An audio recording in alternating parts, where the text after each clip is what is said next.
Olá!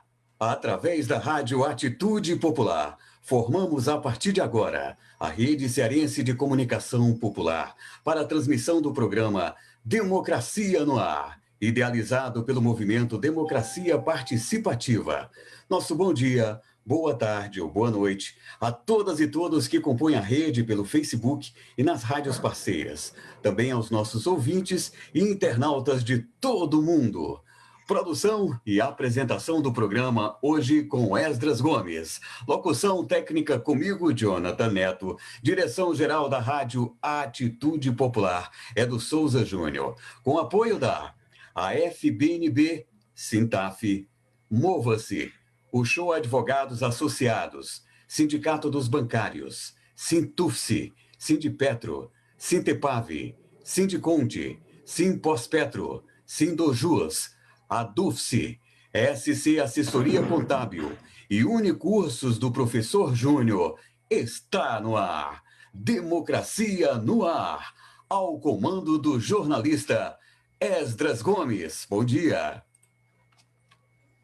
Bom dia a todos e todas, bom dia a todos que fazem essa rede de democracia que percorre o Brasil, que tem várias entidades, rádios parceiras, como a FM de Boa Viagem, a M de Boa Viagem, Madalena, Quixeramobim, em vários municípios, e que chega também a Jequié, na Bahia, e as páginas de Facebook que ampliam muito o nosso sinal e nos fazem chegar a todo o Brasil. Bom dia a todos e todas, a gente fica muito feliz. Hoje a gente vai debater sobre a questão da reforma administrativa e também sobre a questão dos oficiais de justiça e na pandemia. E para debater esses dois tópicos, que vai ser o debate de hoje, a gente trouxe o nosso presidente do Sindojus, do Sindicato dos Oficiais de Justiça, Wagner Venâncio. Bom dia, Wagner, tudo bem? Bom dia, Esdras, bom dia, Ibiapina, bom dia a todos. Estamos aqui à disposição para debatermos, conversarmos sobre o trabalho do oficial de justiça durante a pandemia e sobre a reforma administrativa. E tranquilo. E como não podia faltar um tema de assunto que a gente vai tratar com o Ibiapina, que é o golpe no CONAMA, que é o golpe do Ricardo Salles, que vai debater lá no final do programa, que o Ricardo Salles deu um golpe no Ministério do Meio Ambiente e retirou, infelizmente, a proteção dos manguezais e restinhos do Brasil. Assim, a gente vai debater todos os tópicos no nosso polivalente, inclusive até correspondente em Nova York, o Antônio Ibiapina. Bom dia, Ibiapina. Bom dia, Esdras. Um grande abraço para você, para a companheira Marina, e desejo que ela se recupere logo, o Jonathan Neto e todos os ouvintes do nosso programa Democracia no Ar, especialmente ao nosso companheiro convidado, Wagner. E certamente ele dará hoje uma extraordinária contribuição nessa luta tão difícil que nós estamos realizando, um momento tão difícil, tudo por tudo. Aí, para começar o debate logo, porque a gente não tem tempo a perder, são muitos tópicos para discutir no dia de hoje, né? A gente vai passear por reforma administrativa, oficiais de justiça, teletrabalho, né, que não tem como fugir, e fechando ainda no ataque do Ricardo Salles. Vamos começar com Wagner Venâncio. Wagner, primeiro, que acho que a gente faz tempo que a gente não se vê, e não deu, a primeira tentativa de contato virtual não deu certo. Que esse Zoom é um aprendizado para a gente. Como é que está sendo a ouvida dos oficiais de justiça durante a pandemia? Como é que vocês estão se reinventando nesse período?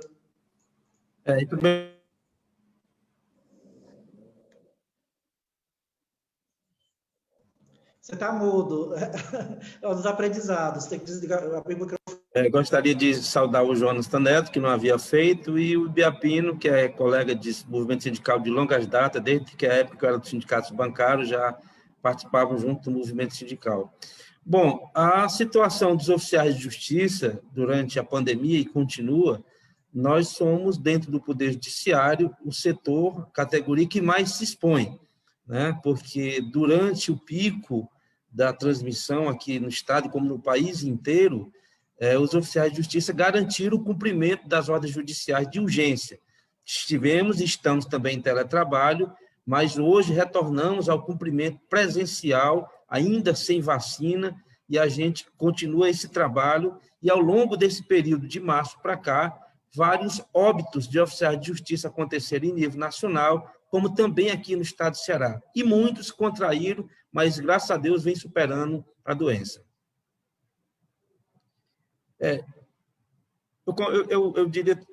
Eu diria também, Ezra, que o oficial de justiça ele exerce um papel que garante a efetividade das ordens judiciais. E nós entramos em todos os setores, inclusive aqueles que têm um potencial muito grande de transmissão do vírus.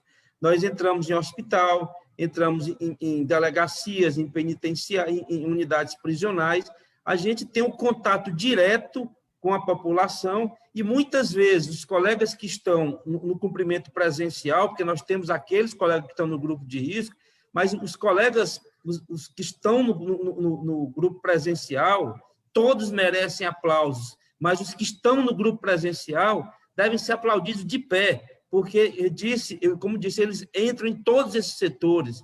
Nós tivemos uma diligência durante a pandemia, onde uma colega oficial de justiça teve que ir à Câmara no hospital para fazer o reconhecimento de um corpo, ou seja, ela teve que fotografar, né, o corpo, que em função de um problema que houve troca, em função de óbito, houve troca de pessoas que foram sepultadas vítimas da Covid. E houve uma ordem judicial para fazer a identificação, e ela teve que ir em loco, no hospital, lá, na câmara frigorífica, ser aberto lá e fotografar para poder dar o deslinde nesse processo. Então, veja que a nossa profissão, além do risco em face da insegurança, mais se configura ainda o risco em face da insalubridade, dados esses locais que nós adentramos. Portanto, a categoria está de parabéns, continua prestando serviço à sociedade de forma a garantir o cumprimento das ordens judiciais, se expondo. E eu daria um dado fundamental que nós temos e vamos discutir com a administração do tribunal, qual seja, após o retorno das atividades presenciais, daqueles que não estão no grupo de risco, a partir de 27 de julho, que nós voltamos às atividades presenciais, vários colegas contraíram o vírus, vários colegas. É evidente que estão se tratando, graças a Deus estão bem, mas isso mostra que continua o perigo, continua a insalubridade, continua o risco a qual o oficial de justiça está submetido durante esse período de pandemia. E, assim, só uma pergunta, acho que vamos fazer duas perguntas. A primeira, o tribunal tem dado suporte para o trabalho dos oficiais de justiça? Tem dado EPI, ou tem deixado a desejar? E a segunda, como é que está, se está tendo teletrabalho, como está sendo essa adequação ao teletrabalho e essas novas tecnologias? O teletrabalho ameaça o oficial de justiça?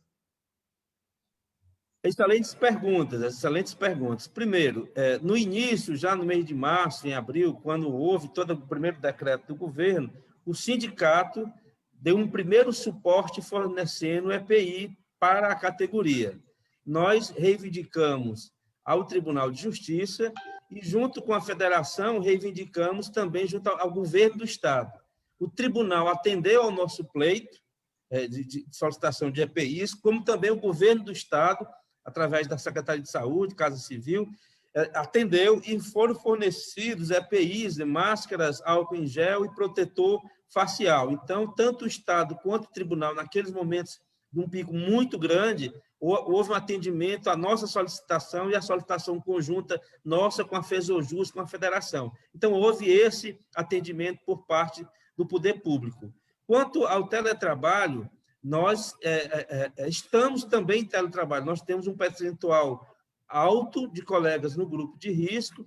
A questão do teletrabalho, a dificuldade para nós é a dificuldade no setor periférico da cidade, nos interiores, nas zonas rurais, na área mais pobre, em face do poder aquisitivo das pessoas e não permitirem que tenham celulares, digamos, forte do ponto de vista de alcance, e também, nessas casas humildes, você tem um celular para a família toda.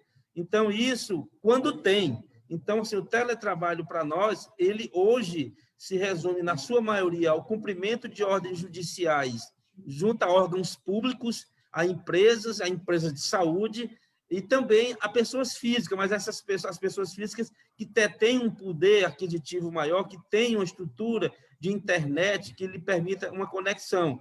Tanto é que a gente tem trabalhado com um grupo muito grande de oficiais de justiça no teletrabalho, mas a dificuldade passa nessa parte da logística do próprio destinatário ter as condições para participar de uma audiência de videoconferência. Quanto à interferência no trabalho do oficial de justiça, é inconteste, é inegável, o sindicato tem plena consciência que o avanço tecnológico é um caminho sem volta. É um caminho sem volta. Mas esse avanço tecnológico ele não substitui o papel do ser humano, ele não substitui o oficial de justiça. Atos de comunicações mais simples poderão ser feitos, como o próprio Código de Processo Civil prevê, de forma remota. Porém, ações de caráter personalíssimo, como mandato de segurança, concessões de liminares, e determinados tipos de ações que são personalistas, e as ações de constrição, as ações de força, inevitavelmente tem que ser feito por oficial de justiça. Portanto, nós temos plena consciência, estamos discutindo com a categoria, estamos nos inovando, precisamos participar desse processo de inovação tecnológica, não como plateia, mas como atores, nos inserindo para continuarmos mostrando nosso papel fundamental na prestação jurisdicional junto à sociedade. Vamos ouvir aqui o Ibiapina com esse relato dessa categoria. Eu acho que o Ibiapina está na pandemia junto com a gente, ouviu vários relatos de várias categorias que estão enfrentando com muita bravura, né, o dia a dia de você combater a pandemia, né, desde os motoristas de ônibus, há várias categorias, né, inclusive, acho que ele está com muita angústia dessa boiada que o Ricardo Salles está passando, né, que o Ricardo Salles e o Bolsonaro querem passar no Brasil. Como é que você sente quando você recebe um depoimento desse, Biapina? Se você questão do trabalho dos oficiais de justiça nesse período de pandemia. Pois é tudo muito interessante, sabe? Acho que poucas pessoas imaginaram isso que foi relatado agora pelo presidente do sindicato. Não se imaginava que o oficial de justiça estivesse submetido a situações tão difíceis. A gente olhava para a categoria dos profissionais de saúde, a gente olhava para o gari, a gente olhava para o motorista de ônibus, mas pouca gente teria um olhar para o oficial de justiça. E esse relato de que um deles, dado como exemplo, porque certamente foram mais, entrar num microtério para fotografar uma pessoa que morrera, quer dizer, é muito realmente impressionante. De modo que, em todas as categorias, com nível maior ou menor, houve o risco. E o que eu quero analisar dentro deste aspecto? A negligência do governo federal Bolsonaro.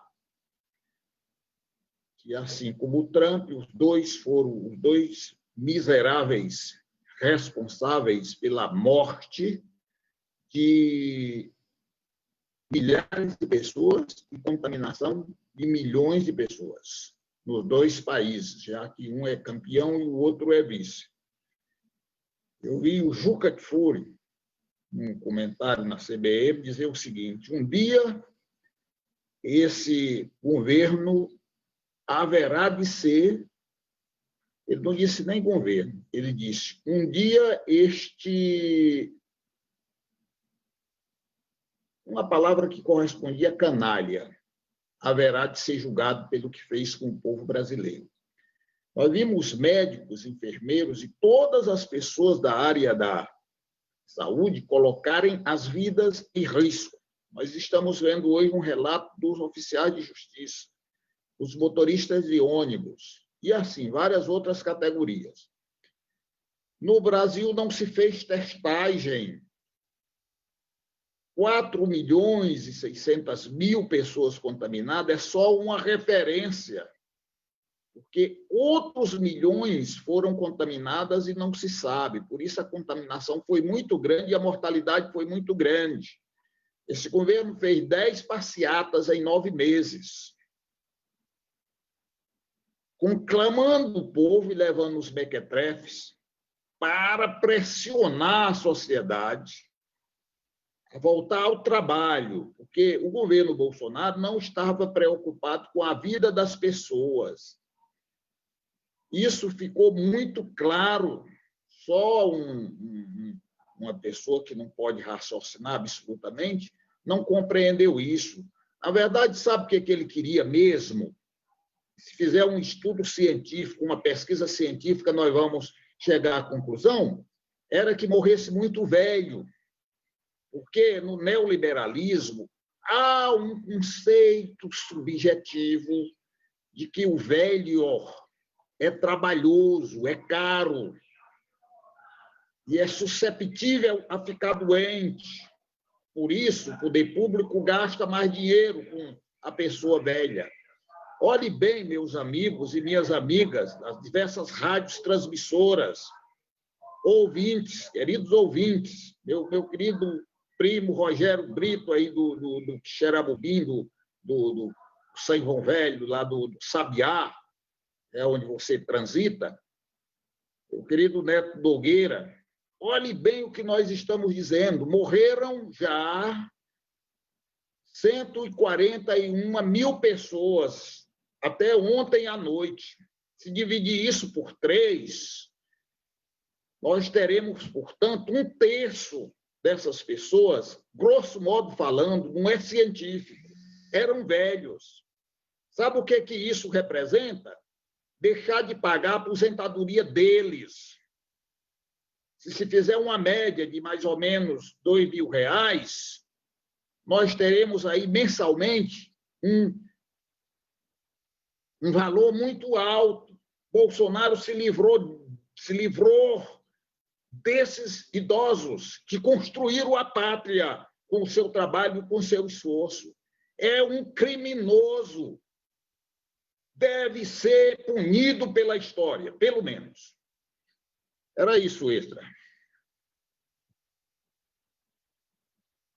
Acho que palavras fortes, né? Eu acho que elas vão encadear com o segundo momento que a gente vai criar no programa agora, que a gente vai voltar para o Wagner para a gente debater a questão da reforma administrativa, que eu acho que o governo Bolsonaro não para, nem em tempo de pandemia. Ele percebe que os servidores públicos, oficiais de justiça, servidores da saúde, policiais, estão na luta, na rua, para poder proteger a população, mesmo assim ele quer acabar com a estabilidade de emprego e com o concurso público, através de uma seleção simplificada. Aí eu queria que o Wagner pudesse falar um pouquinho sobre a reforma administrativa, que ela ataca o direito de servidor, quais são as ameaças que os oficiais de justiça podem sofrer, o que é essa reforma, se é uma reforma positiva ou negativa para o país. A gente já sabe que do Bolsonaro vindo é muito difícil ver coisa positiva. Aí acho que pode abordar aí, Wagner Venâncio. Biapina, Jonathan, antes de passar para essa questão da reforma administrativa, da PEC 32, eu queria aqui saudar toda a categoria dos trabalhadores do serviço público, né? Em especial o pessoal da saúde, da segurança, o pessoal gari, os garis que exerceram e exercem um papel fundamental na sociedade, aos motoristas de ônibus, e incluir aqui a categoria dos oficiais de justiça, como todos os servidores públicos, mas todos nós que estamos na rua para garantir o serviço público. Então, aqui a minha saudação, meus parabéns a todos esses profissionais. A reforma administrativa, a PEC 32, ela já nasce com a marca desse governo, que é a marca da mentira, né? Então, você tem hoje Bolsonaro, o seu ministro da Economia, Paulo Guedes, o presidente da Câmara, Rodrigo Maia, os meios de comunicações como a Rede Globo, partidos como o PSL, o PSC, que são defensores, e o Partido Novo, e esses defensores fortes da reforma administrativa, da PEC 32, mas que há mentiras, que, lamentavelmente, o bom senso de algumas pessoas não percebe tais mentiras. E aí é preciso a gente relembrar a história, né? Na década de 30, na Alemanha nazista, Joseph Goebbels, ministro de comunicação de Hitler, disse que uma mentira repetida diversas vezes vira verdade. E essa tática é uma tática que está sendo usada pelo neoliberalismo desse país para que pessoas de boa intenção que estão anestesiadas. E essa tática que há de mentiras repetidas diversas vezes virar verdade, usada pelo nazismo, ela vem com muita força agora. Se não vejamos alguns pontos numa linguagem direta para a sociedade. Eles dizem que há muitos servidores públicos no Brasil, há muitos servidores públicos, mas se você vê numa entrevista de um deputado lá do Paraná, se você verificar numa pesquisa feita em 30 países, o Brasil é apenas o 26º, só tem 12% que ocupa o serviço público, numa pesquisa envolvendo 30 países. Portanto, que ter muito servidor público, isso não é verdade. A outra questão que passa os meios de comunicações, como Rede Globo, por exemplo, que estão todos unidos, Rede Globo, Bolsonaro, Paulo Guedes, Rodrigo Maia, estão todos unidos, e outros setores da comunicação, para proliferar tais informações que não condizem com a realidade, como, por exemplo, os servidores públicos ganham muito, são super salários. Posso afirmar que a maioria dos servidores públicos, que são federais, estaduais e municipais, a metade deve ganhar até 3 salários mínimos. A grande maioria ganha até 4 salários mínimos. Agora, os grandes salários, as grandes remunerações estão no Poder Judiciário e em certo setor do Poder Judiciário e na alta casta dos militares. E são esses setores, a alta casta dos militares, o grande escalão do Poder Judiciário, que estão fora da reforma administrativa. Isso eles não debatem que o setor do Poder Judiciário, do Ministério Público, o alto escalão das Forças Armadas, estão fora da reforma administrativa. E lá é onde tem as maiores remunerações, não é o grosso dos servidores públicos. O outro dado que eles mistificam aí como verdade não é que o serviço público, o servidor público, ele ganha mais do que quem é do RGPS, do setor privado. É mais uma falácia. O servidor público de nível superior, que é uma das exigências na maioria dos concursos públicos, que é uma das exigências, ele ganha em média R$ 4.200, enquanto no setor privado, do nível superior, é mais de R$ 5.000. Você pegando, analisando com honestidade todos os dados. Há bons salários, há salários maiores do que esse, mas não é o setor público que ganha mais. Uma outra questão que eles colocam, que é mentira, é que a despesa de pessoal ela está comprometendo, está tornando fora de controle. Se você pegar o setor público federal, há 20 anos, que a despesa com o pessoal é 4,4% dos encargos da União. Se você pegar os servidores públicos, eles não ocupam nem 1/4 do PIB, e eles não dizem isso, enquanto não dizem que 50% do orçamento é para pagamento da dívida pública e juros aos bancos. Então, é uma falácia. Uma outra questão que o senhor Paulo Guedes, que chamou servidores públicos de parasita, que diz que é bom o dólar alto, porque veio empregada doméstica em Nova York, numa forma criminosa, dizer que o servidor público tem aumento automático. Tiramos por nós aqui no Estado, que há 5 anos não temos reposição inflacionária. Há 5 anos não temos nem a reposição inflacionária. Então, é bom a gente elencar essas mentiras que são ditas pelo governo, pelo setor da mídia, pelo presidente da Câmara dos Deputados, para a gente ir para o debate da narrativa. Eu diria que eles colocam a questão do fim da estabilidade, até para criar disputa entre uma coisa, segregar entre os servidores públicos, que a estabilidade, pelo fim da estabilidade, mas é a estabilidade que garante o servidor público não ser submisso ao governante de plantão, porque o servidor público estável, ele não faz rachadinha, como o seu Queiroz faz com a família Bolsonaro. O servidor público não faz rachadinha. É o fim da estabilidade que vai permitir que cargos comissionados, como do seu Queiroz, fez o que fez na Alerj e faz em depósitos duvidosos na conta da primeira-dama do país. Portanto, o fim da estabilidade significa dizer retroceder no tempo para que nós tenhamos aqui novamente o QI, que indique, para que o governador de plantão, o prefeito de plantão, o presidente de plantão, possa tirar aquele servidor público do trabalho se não lhe convier em face de divergência de concepções políticas. Então, essa questão da PEC 32 exige do movimento sindical como um todo, a unificação dos servidores públicos municipais, estaduais, federais. Temos que estar unidos, todos os sindicatos, nas 3 esferas, juntamente com as centrais sindicais, com as federações, para que a gente dispute com o governo essa narrativa. Nós temos que disputar essa narrativa para que essas mentiras não venham superpassar toda essa realidade, fazendo com que até pessoas do bom senso passem a acreditar nessas mentiras que o governo tem divulgado acerca, não só do serviço público, mas, no caso em comento da PEC 32, a gente elencou aqui alguns dados que mostram a falácia que tem por trás de tudo isso, que, na verdade, é o desmonte do serviço público, é o desmonte do Estado.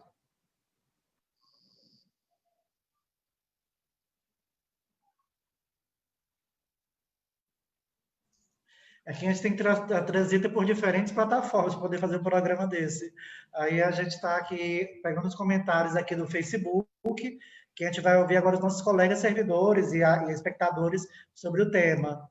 A Maria Aurélia, uma grande lutadora lá do Sequeira, diz: bom dia a todos e todas, Fortaleza, Ceará. Marina, bom dia, Esdras, parabéns por este magnífico programa. Bom dia, Wagner, sou profissional da saúde, me sinto parabenizada, pois trabalhei na linha de frente do Hospital Infantil de Fortaleza. Obrigado. Aí ela coloca: Wagner, o que você me diz do servidor público nível médio? É vergonhoso nosso salário. A Reni Bastos, nossa ouvinte de Salvador, Bahia, está dizendo revoltante essa situação. A gente está muito com você, Reni. A gente já pega mais comentários dos outros sites. Aí a gente volta. Deixa eu voltar aqui para a plataforma, que a gente tem que sair do Zoom e voltar para poder pegar os comentários. Assim, porque o que acontece? Eles pintam a situação, principalmente a mídia, para poder atacar os servidores, de que é uma grande maioria de servidores que recebe mega salários. Mega salários.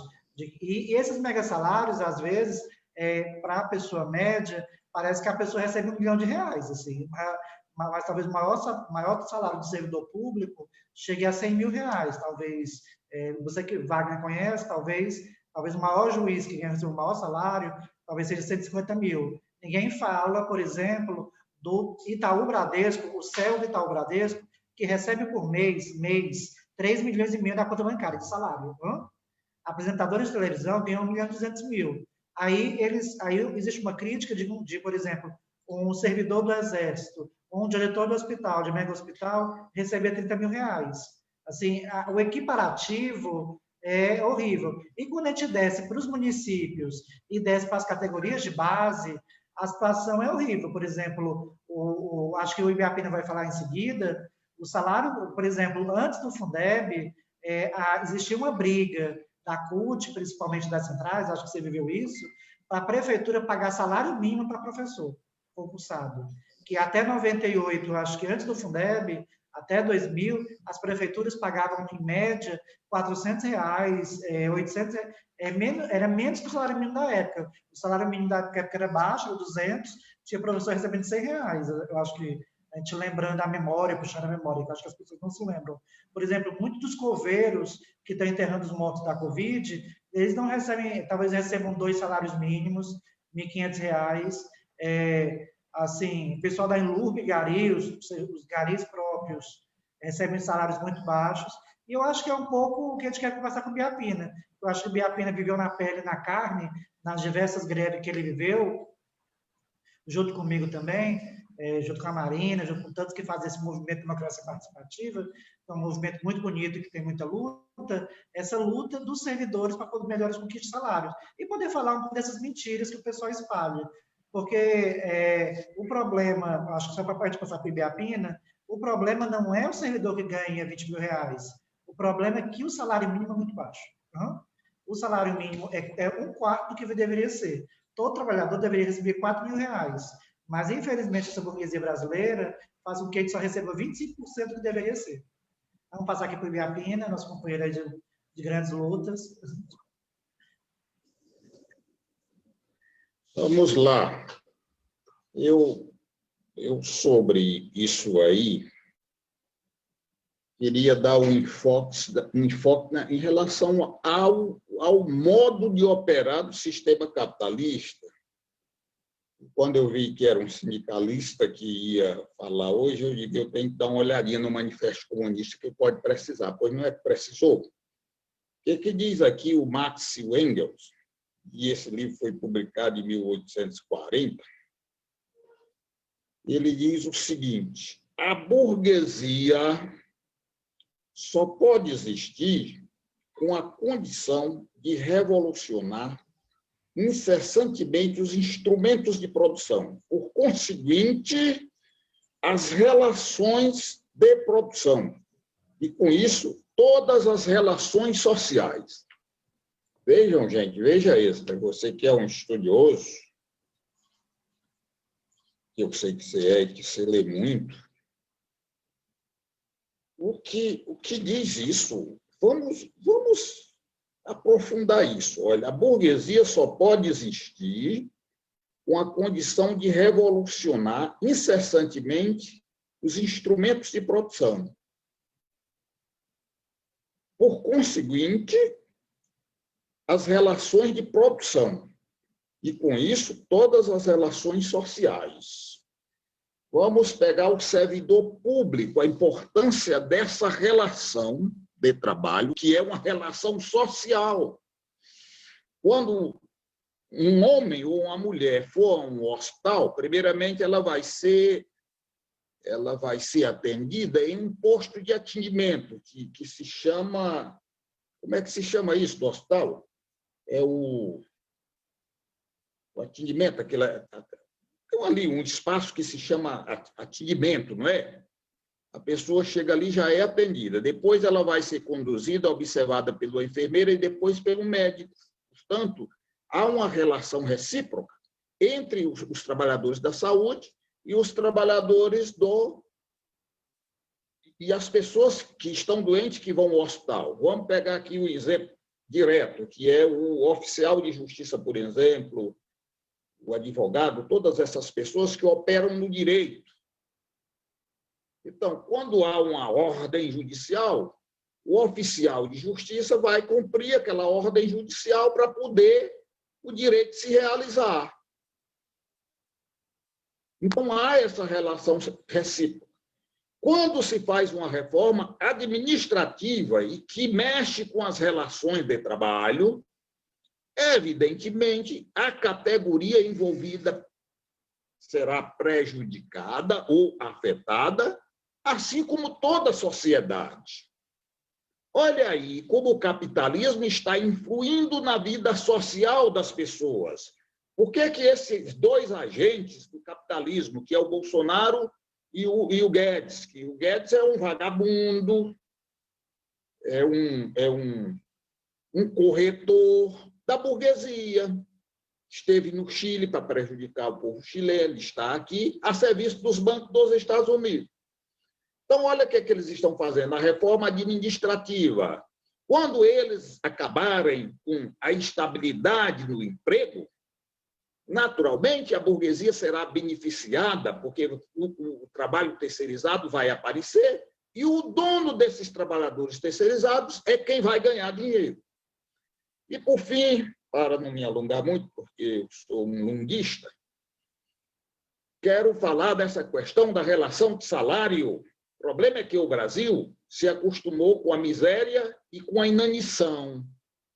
Porque um indivíduo que acha que 2 salários mínimos é dinheiro, ele é um imbecil que precisa imediatamente de um tratamento psicológico. Olhe, minha gente, quem ganha um salário mínimo, que é R$ 1.045, dividido por 30 dias, dá R$ 34 por dia. É 3 pratos de comida ruim. A palavra certa é ruim, mas eu digo ruim, que é para poder personificar mesmo a ruindade. Por conseguinte, quem ganha 2 salários mínimos tem por dia R$ 68. Isso não é salário, gente. É um dinheiro dado para comprar ração, para não morrer de fome. Você tem um médico no serviço público salvando vida, e como essa categoria de profissionais foram importantes, como o SUS foi importante, como o serviço público foi importante na pandemia. Meu caro presidente do Sindicato dos Trabalhadores da Justiça, eu vi o relato de um indivíduo nos Estados Unidos, rico, que quase morre, e o caso dele foi muito grave em relação à doença, que é o coronavírus, produzida pelo coronavírus, gastou mais de $1 milhão. Aqui no Brasil, as vidas foram salvas em virtude da existência do SUS e do serviço público. Um médico hoje paga por mês R$7 mil aproximadamente para se formar.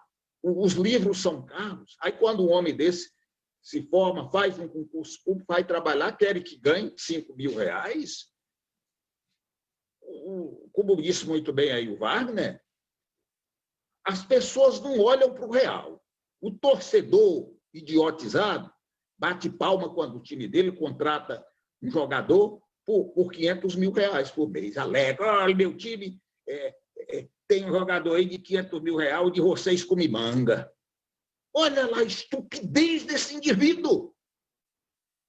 O apresentador de televisão ganhar 2, 3 milhões para apresentar.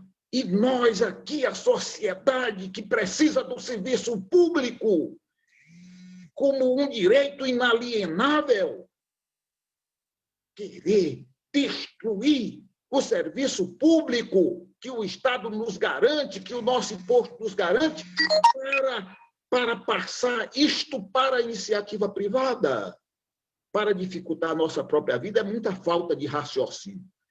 Era isso aí, meu caro Esdras.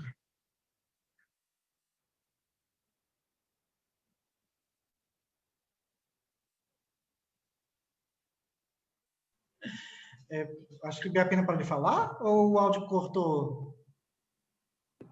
Eu terminei. Terminou? Ah, tranquilo. É que esses redes sociais, elas dão uma ajuda. A gente recebe pessoas... o bom de não estar no estúdio, nesse tempo de pandemia, é que a gente recebe pessoas do Brasil todo, né?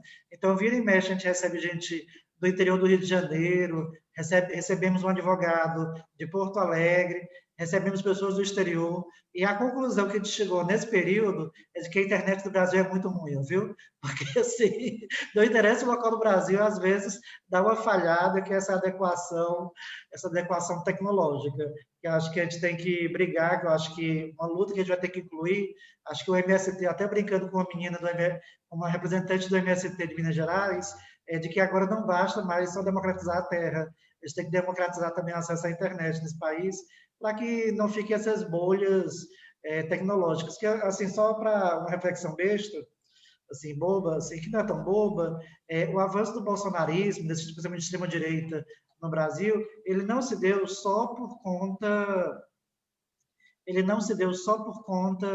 de que ele falava besteira, é porque eles tinham mais acesso à internet.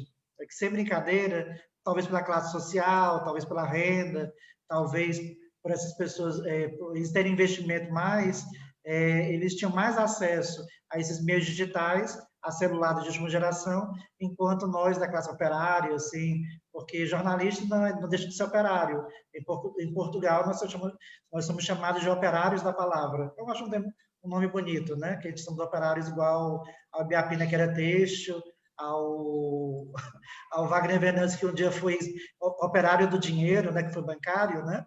Assim, tá poético hoje, né? Aí, assim, acho que a gente tem que democratizar também a luta digital. Aí tá certo, vamos aqui avançando aqui no tema. Acho que a gente vai fazer uma pergunta para o Wagner, depois vamos perguntar a Bia sobre o Pantanal.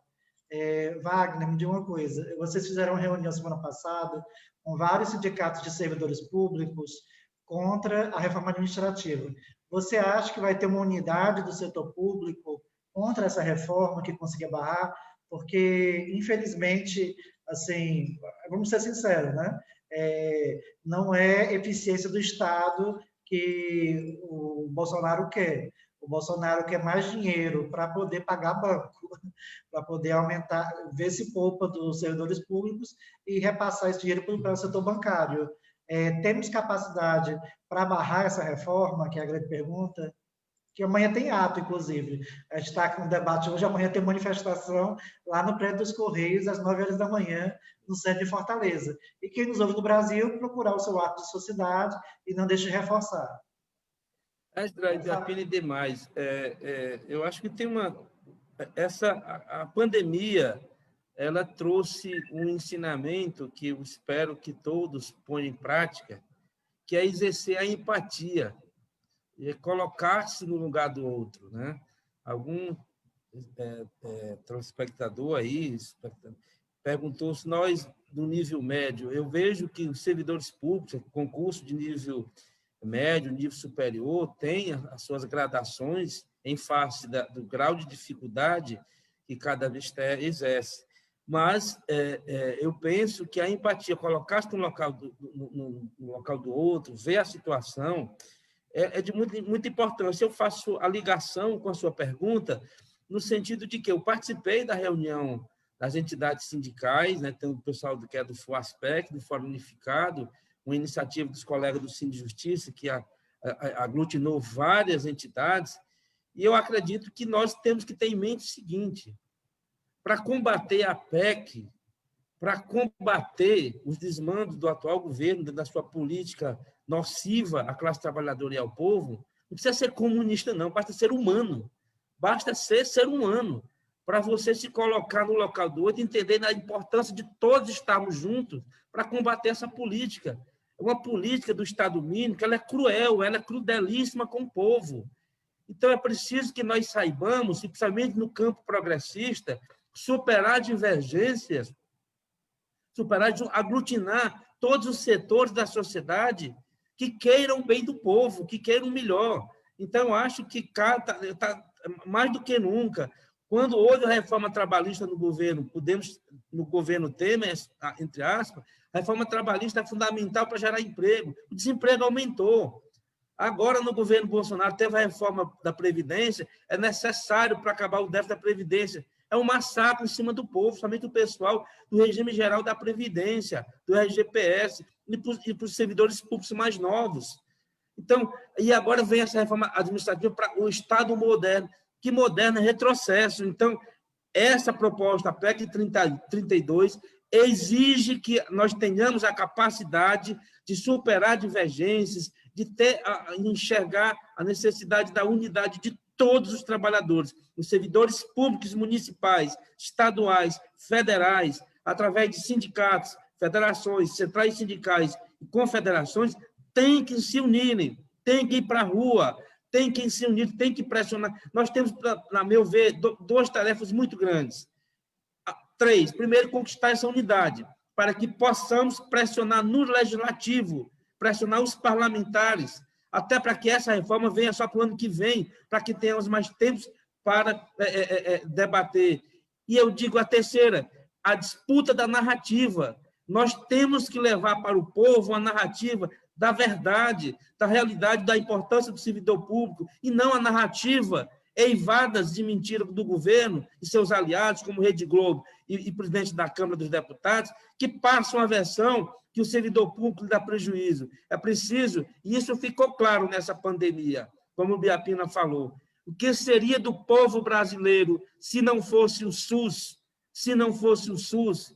E teve gente que teve um papel importante na pandemia, mas que foi contra o SUS, como o seu ministro Mandetta. Ele teve um papel positivo, é inquestionável isso, quando esteve à frente do Ministério da Saúde, mas foi um dos parlamentares que votaram pela extinção do SUS. Então, é preciso que a gente tenha essa capacidade de unir, de superar divergências, para que nós passemos a debater, a disputar com o governo a narrativa com dados científicos, com dados reais, com dados em mão, que permita mostrar para a sociedade a importância do serviço público e o desastre que é o desmonte do serviço público, que é a proposta do atual governo. Portanto, a gente chama todos os servidores a se unirem nas 3 esferas. No nosso caso particular, dos oficiais de justiça, nós do Poder Judiciário, nós temos uma série de questões internas que estamos a discutir com o tribunal, que os colegas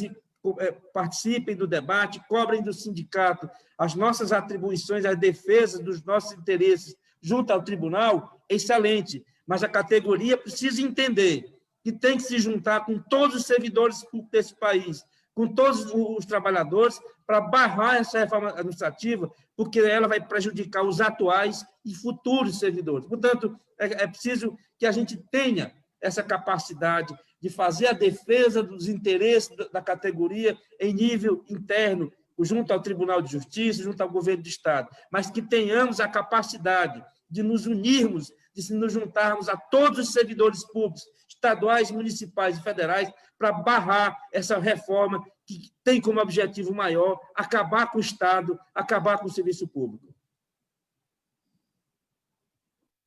Palavras fortes, né? Vamos assim, com animação, que é muita luta, né?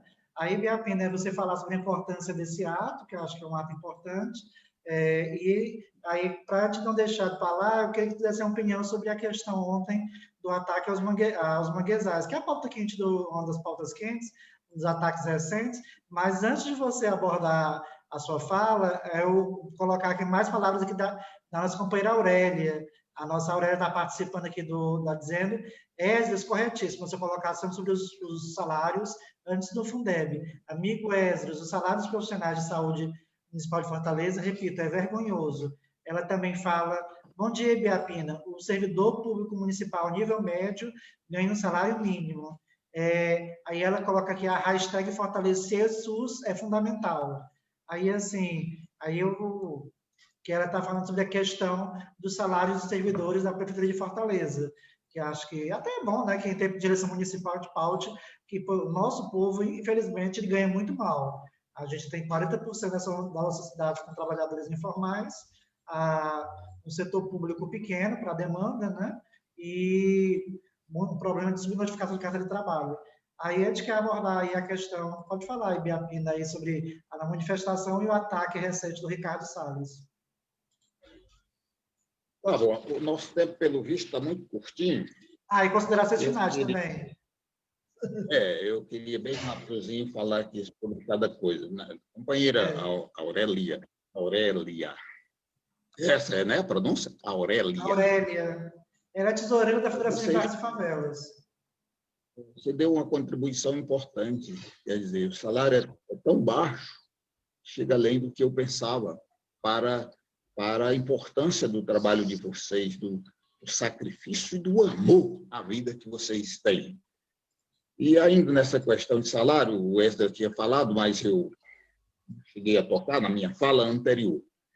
Foi em 93 essa questão do salário dos professores. O presidente, o companheiro Valmir Ribeiro, era o presidente da Central Única dos Trabalhadores, e a questão era tão gritante, a revolta já começava. A Constituição de 88 tinha aprovado o direito do servidor público ter também seu sindicato, porque antes não podia ter sindicato, servidor público. Então, o povo começou a se organizar e começou a reivindicar. E fora feita a pesquisa no estado de Ceará, eu ajudei eu coordenei, né? Fiquei na linha de frente, mas tinha outras pessoas que ajudaram muito, o Valmir foi assim, um baluarte nisso, é preciso que a sociedade saiba. E foi feita na pesquisa nós obtivemos o seguinte resultado.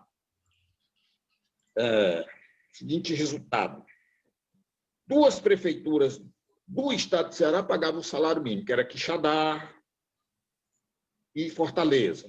O Quixadá, o prefeito era o Hilário do PP.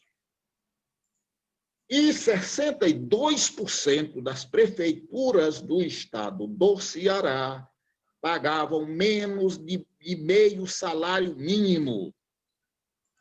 Essa foi a pesquisa. Então, um absurdo como a gente poderia ter educação de qualidade.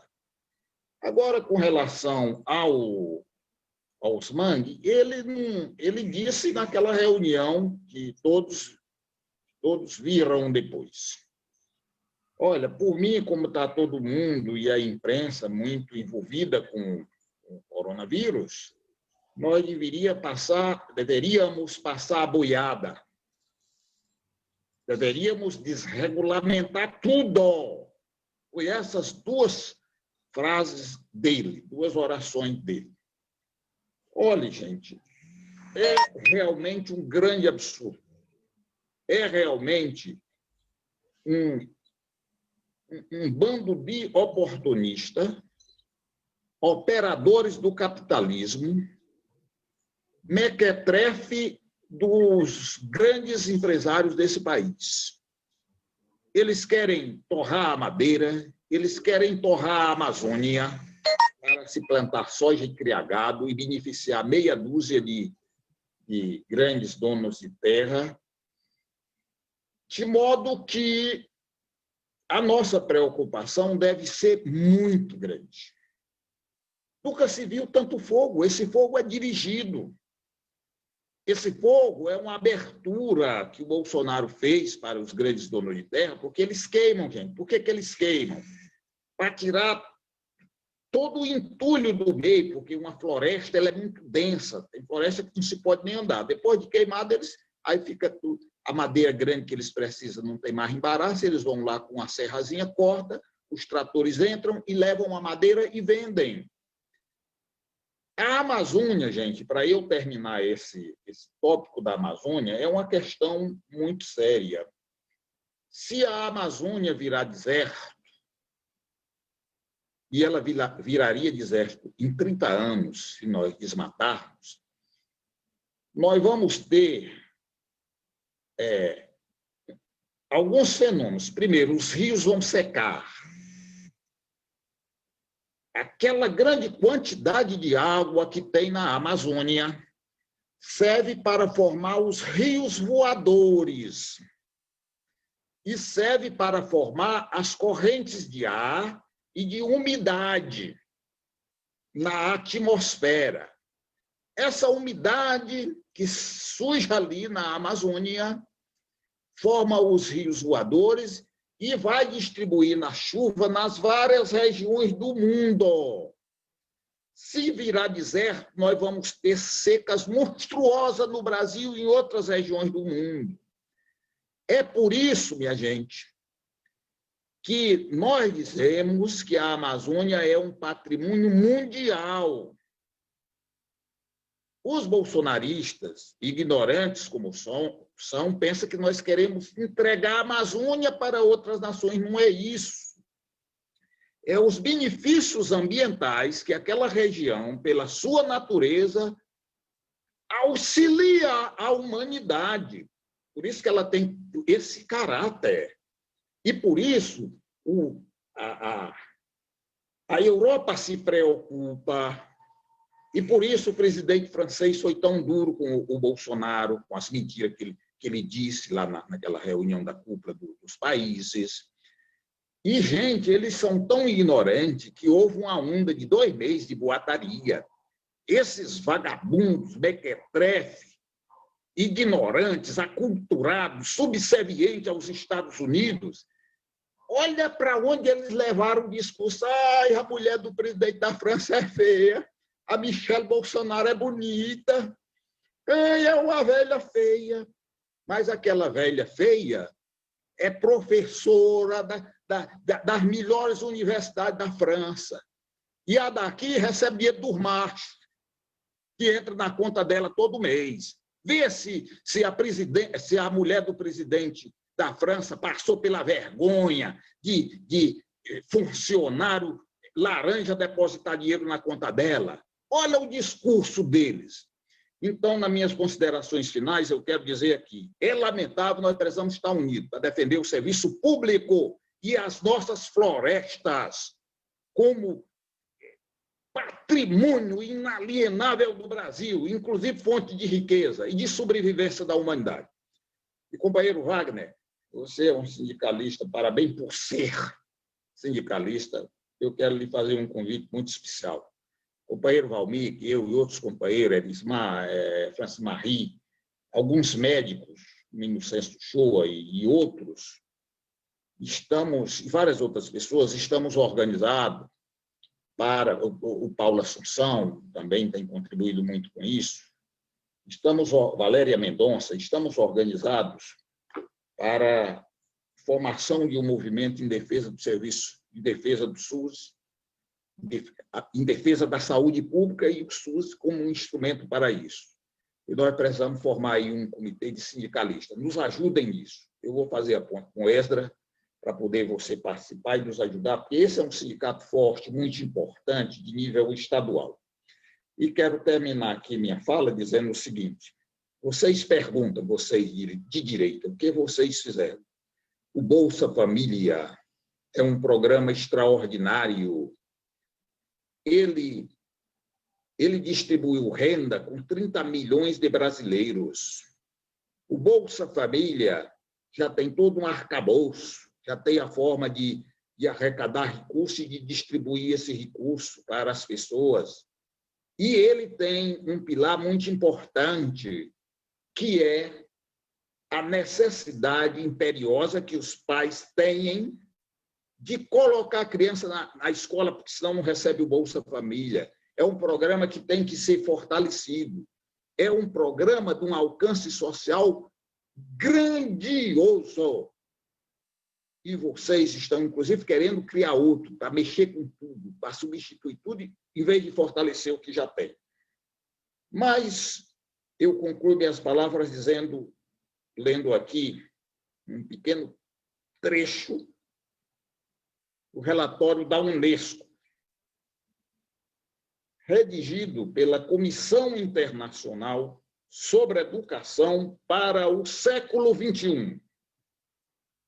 E esse texto foi redigido pelo um grupo mais coordenado por Jacques Delors, que é um grande cientista francês, que hoje está com mais de 90 anos.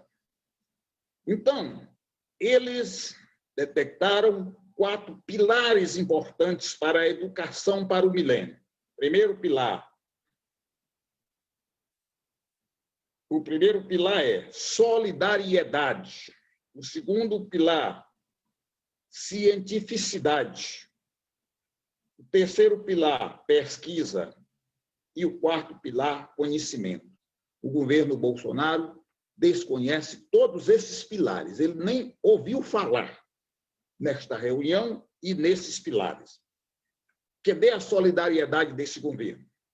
Cadê a cientificidade? Ele está dizendo que a Terra é plana. Cadê a pesquisa? Ele está oferecendo cloroquina para Zema. Levou um coice, quase quebra um dedo, para não ser imbecil. Qual a pesquisa científica diz que cloroquina é importante para o coronavírus? Tem alguma importância, pelo menos. Então, ele desconhece isso. E, na área, por exemplo, da importância do meio ambiente, está aí a tragédia que nós precisamos reagir. Não é só reclamar, não. É reagir, porque isso é o maior absurdo que já se viu nos últimos 100 anos. Então, muito obrigado a todas e a todos, e foi um prazer ter aqui recebido o companheiro Wagner, do Sindicato dos Trabalhadores Sindicato dos Trabalhadores na área da Justiça. Acho que é uma honra, apenas ter esse programa. Acho que eu comprei tantas lutas que acho que nem cabe num livro. Tem que ser uns 2 ou 3 para contar o tamanho de aventuras e histórias que você tem para contar. Wagner, suas considerações finais, né? E se puder reforçar o convite para amanhã, a gente fica muito agradecido. Em primeiro lugar, agradecer o espaço, né, para que a gente nos foi concedido, para que a gente expusesse aqui nosso pensamento. Tem esse ato público amanhã, em frente aos Correios, é fundamental, importante a participação de todos. E minhas considerações finais, primeiro, sobre essa questão ambiental, a única coisa que eu posso dizer é que o ministro do Meio Ambiente responde por crime ambiental. Então, só isso aí, para mim, já é o bastante para mensurar o descalabro que é a administração do meio ambiente nesse país, onde o ministro responde por crime ambiental. E queria dirigir-me a categoria que eu represento, aos oficiais de justiça, no sentido de que o sindicato continuará todo o seu trabalho de discussão com a administração do tribunal sobre as questões nossas específicas da categoria dos oficiais de justiça. Agora, chegou o momento que cada um de nós passe a refletir da importância de estarmos juntos com todos os servidores públicos. A PEC 32, da reforma da administrativa, ela vai atingir não só os futuros servidores, se ela passar no Congresso, mas vai atingir os atuais servidores.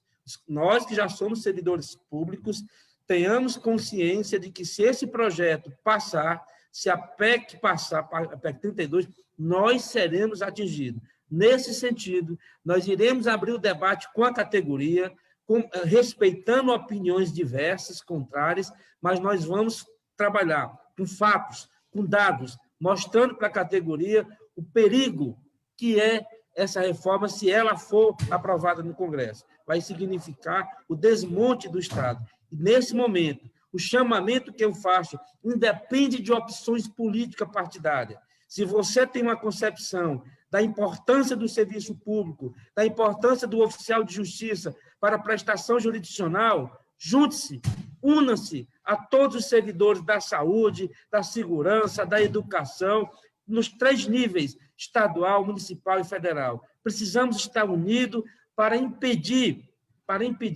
que esse desmonte do serviço público seja materializado. Superemos divergência, tenhamos a capacidade de ter empatia, de se colocar no local do outro e, acima de tudo, compreender a importância do serviço público. Hoje, com mais de 100 mil mortos nesse país, esse número poderia ser muito maior se não fosse o trabalho dos maqueiros, dos técnicos de enfermagem, dos enfermeiros, dos médicos, dos fisioterapeutas, dos terapeutas ocupacionais, dos assistentes sociais, dos garis na rua, da segurança pública, nossa oficial de justiça, de cumprirmos as liminares para garantir que os planos de saúde forneçam UTIs. Isso, o Estado fornecesse UTI, medicamentos, nós cumprimos essas ordens.